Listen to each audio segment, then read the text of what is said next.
If you ever stop squatting because you thought your form wasn't perfect, you're overthinking it. Most guys don't quit squats because they're lazy. They quit because they're confused. And trust me, I get it. You got to worry about your depth. You got to worry about your knees. You got to worry about your stance, the bar path. And then by the time you know it, it's just safer just to stop.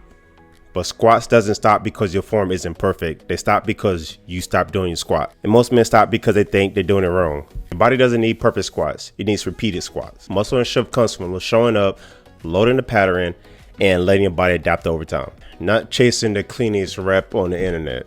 Here's what matters. Pick one variation of the squat that you can do comfortably without injury. Just do it consistently and make it slowly harder over time. That's it.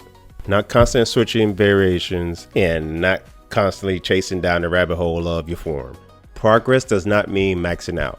It just means changing one little thing over time. Just think about it. You can increase the reps, you can change the tempo by going slower, and you can even add more weight to the bar. And then literally just repeat. That's how you build real strength and muscle when you're over 30 and 40 years old. Trust me, you don't need perfect squats. You need squats that you can actually keep doing that will not hurt you. So when you stop overthinking squats, your training gets easier and results will come faster just like that.